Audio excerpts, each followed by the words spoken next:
Halo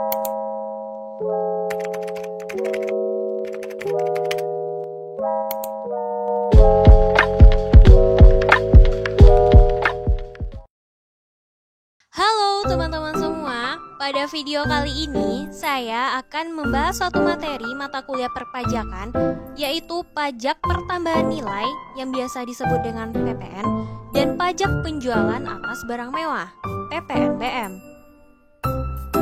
Pertama, kita lihat dulu nih apa yang dimaksud dengan pajak pertambahan nilai. Pajak pertambahan nilai merupakan pajak yang dikenakan terhadap pertambahan nilai yang muncul karena pemakaian faktor-faktor produksi oleh pengusaha kena pajak yang menyiapkan, menghasilkan, dan memperdagangkan barang kena pajak dan jasa kena pajak.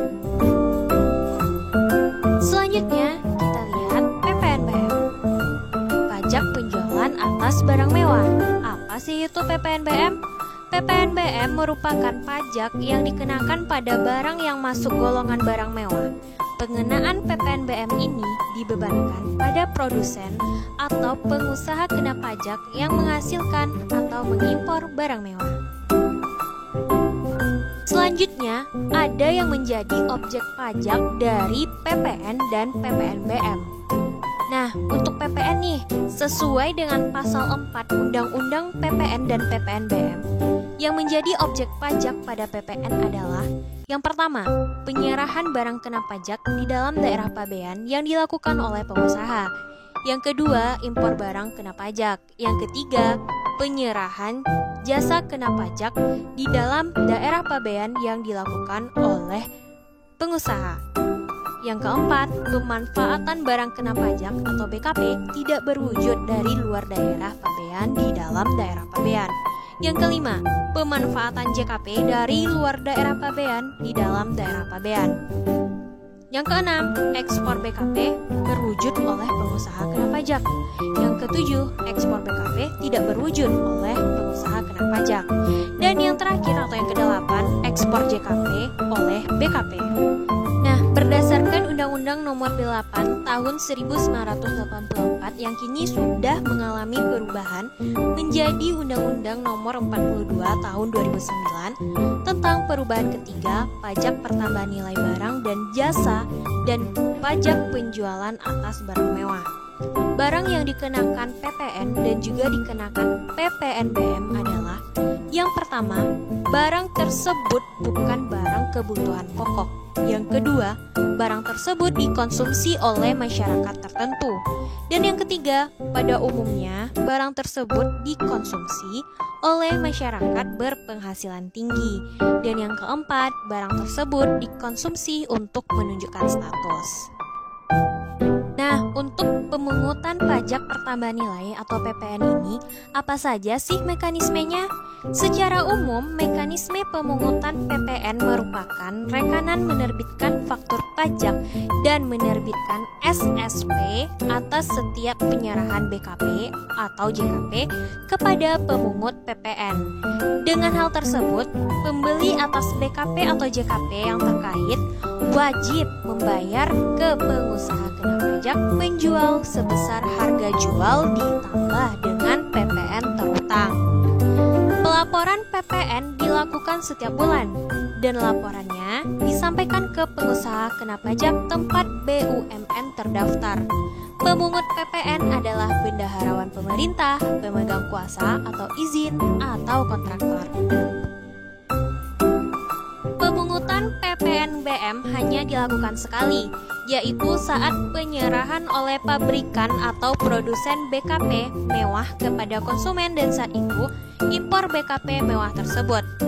Mekanisme pemungutan PPNBM pun sejatinya sama dengan pemungutan PPN, di mana PKP yang menyerahkan BKP yang tergolong mewah menerbitkan faktur pajak dan melaporkan SPT masa pajak. Secara umum, mekanisme pemungutan PPNBM terbagi menjadi dua.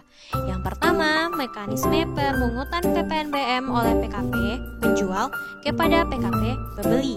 Yang kedua, mekanisme pemungutan PPNBM oleh pemungut PPN atau PPNBM. Selanjutnya, apa saja dasar pengenaan pajaknya atau DPP?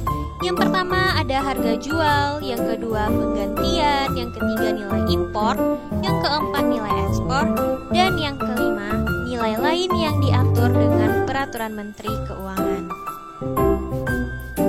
Selanjutnya kita melihat tarif dari PPN dan PPNBM.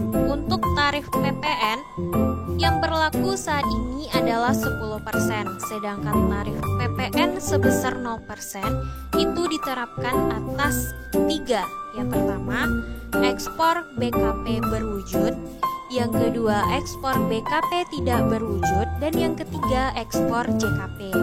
Dan untuk tarif PPNBM ditetapkan dalam beberapa kelompok tarif. Tarif paling rendah 10% dan paling tinggi 200%. Sedangkan ekspor BKP yang tergolong mewah dikenai pajak tarif 0%. Bagaimana perhitungan PPN dan PPNBM? Nah, cara untuk menghitung PPN adalah dasar pengenaan pajaknya kita kalikan dengan tarif pajak. Seperti contoh, Dimas adalah pengusaha kena pajak.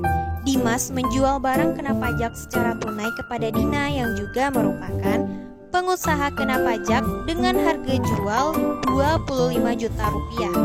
Berapa jumlah PPN terhutang Dimas? Nah, untuk dasar pengenaan pajaknya adalah 10%. Kita kalikan dengan tarif pajak, yaitu 25 juta rupiah. Maka didapatkanlah PPN sejumlah 2.500.000 rupiah. Nah, PPN sebesar 2.500.000 tersebut merupakan pajak keluaran yang dipungut oleh Dimas. Sedangkan bagi Dina, PPN tersebut merupakan pajak masukan. Sedangkan cara menghitung PPNBM yaitu sama dengan PPN, yaitu dasar pengenaan pajaknya kita kalikan dengan tarif pajak. Seperti contoh, PKP Sinar sebagai pabrikan menyerahkan barang hasil produksinya dengan harga jual 10 juta rupiah. Barang tersebut merupakan barang kena pajak yang tergolong mewah dengan tarif PPNBM sebesar 40%. Perhitungan pajak yang harus dipungut adalah yang pertama, kita menghitung dulu PPN-nya, yaitu 10% kita kalikan dengan 10 juta rupiah sehingga didapatkan PPN 1 juta rupiah. Untuk PPNBM-nya, tarif kita kalikan dengan harga jual dari PKP Sinar yaitu 10 juta. 40% dikali 10 juta rupiah sama dengan 4 juta rupiah. Nah, seperti itulah perhitungan dari PPN dan PPNBM. Baiklah, sampai di sini dulu penjelasan materi perpajakan mengenai PPN dan PPNBM. Semoga bermanfaat dan sampai ketemu di video selanjutnya. Terima kasih.